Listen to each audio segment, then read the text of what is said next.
The heavens should be declaring the glory of God, and the firmament showing his handiwork. Take a look at this.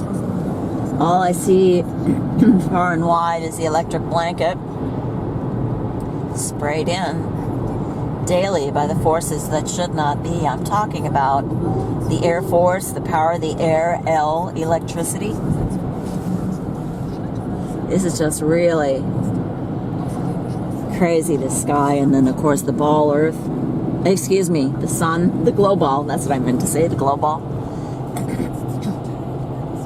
We've had lots of rain here. This area was completely flooded over. You can see the water is receding somewhat,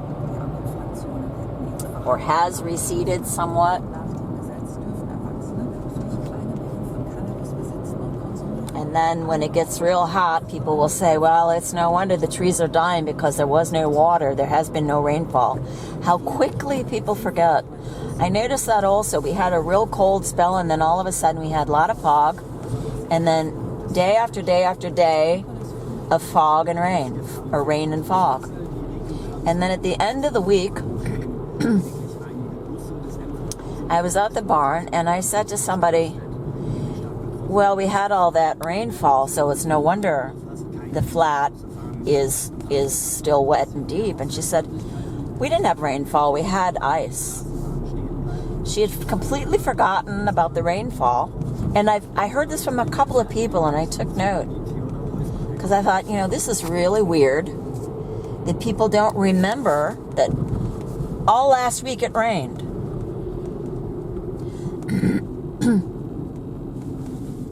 It's just very curious what people remember and what they forget. It's like they remember maybe an oddity, but what was before that and what came after, they don't have any clue of. It's really strange.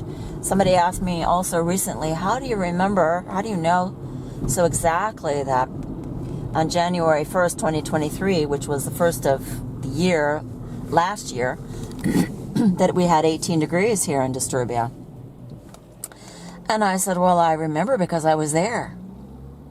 I remember it being 18 degrees, and it reminds me of that movie, at least the title. I did not see the movie. I only saw some excerpts of the movie called Being There that came out in the, I don't know, late 70s, 80s. I don't remember exactly. But Peter Sellers was in it, and it was a book, and the title struck me. Being There. Well, if we aren't here, where are we? Why can't we remember? Where are our minds? Our minds are somewhere else. But what about the body? The body is there, but the mind is absent. We're absent-minded. And now I'm not saying that I remember everything. It's just that I do know what's going on because I'm paying attention to the weather. And I tried to tell this person that asked me, how do you know so exactly? I said, well, I remember what happened that day. I was standing at the fence with my horse and talking to a lady named Anna. And she had her horse there, and she said, it's 18 degrees today. And I remember that. And thank God, I do have quite a good memory, but I mean, it's not great because there's a lot of things that I don't remember, but thank goodness there are a lot of things that I do remember. And if you remember, then you can connect dots better. Imagine you forget everything. You wouldn't be able to go from A to B, B to C, and so on down the line. You wouldn't know what's going on. Which was more or less seemingly the case with the main protagonist of this movie Being There. I can't even tell you what it was about. I guess it's really neither here nor there. I know it was highly occult, and that and it was all about how the media, I guess, create an image and everybody falls into line and believes whatever they're told, even despite what their eyes can see and when their ears can hear. And I mean, it's a true story. It's a real thing. And anyhow, Lots of evil goings on here in Disturbia. Wars everywhere. Wars on all fronts. They keep adding. They added to Ukraine and Russia with Palestine and Israel, and now Yemen is coming into play in America and Britain. And of course, Germany is chomping at the bit. They've been chomping for quite a long time. But I guess they always have to very carefully have their fingers on the pulse of the people's will, because the forces that should not be want to control this gig, and they do not want the people to get the idea that they have anything to say at all. It's just like now AFD voters are being told that they should be committed, that they should be sent to prison. I mean, that's just... Isn't that anti-democratic? No, because anti-democratic is when people don't play by the rules, and the opposition is not playing by the rules. Well, whose rules? You know? It's really, really quite interesting. But they do have to make sure that, you know, the people don't get the idea that they have anything to say whatsoever, but they have to do it subtly. They have to control us subtly. Even though the business with Israel is getting very, very, very, you know, it's just so evasive and invasive. Not evasive, but invasive. But anyway, we've got this politician of the Free Democratic Party in Germany, the FDP, whose color is yellow like the sun. Her name is, well, they've got a new... I forget what you call it, but a new chairman, I guess you'd say, a new chairwoman. Her name is, well, chairman really seems to fit more than chairwoman, if I do say so, if I am allowed that comment. Her name is Agnes, which means, I believe, lamb. Maria, something like that. Agnes Marie Stark Zimmermann. Well, that's a Jewish name, quite obviously.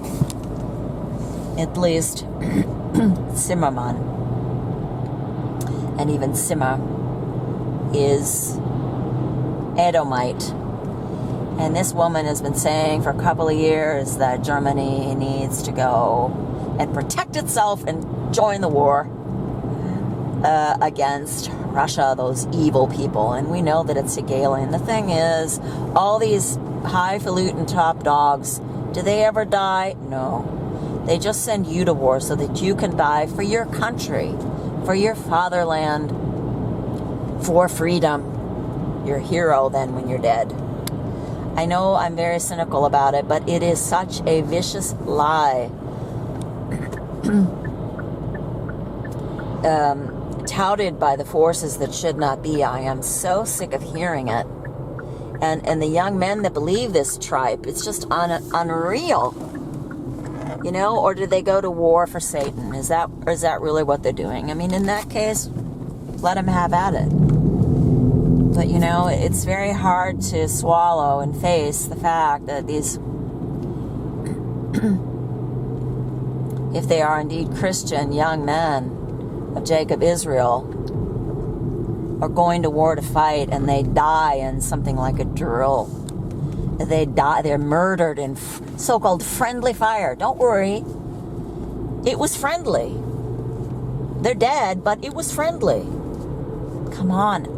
This is just so perverse and so grotesque. I read recently, I went to the website of Air War College. Air War College. It is in, I believe, Atlanta, Georgia. And I was reading some testimonies, and come to find out, lo and behold, 5 men, children of Jacob Israel, died during an aerial fuel exercise.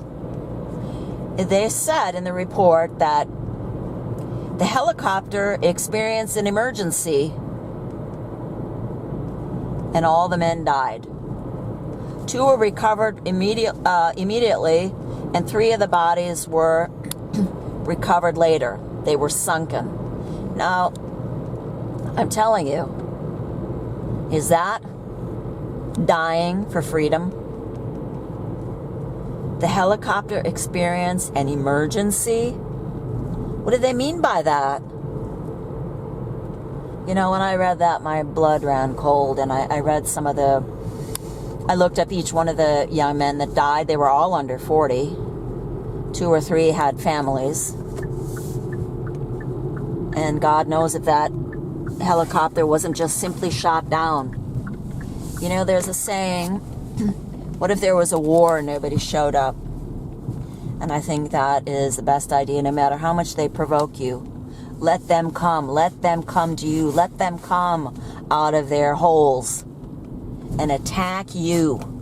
But do not let them provoke you, because that's what they want. All they need is to provoke you so that they can make you guilty of their sins.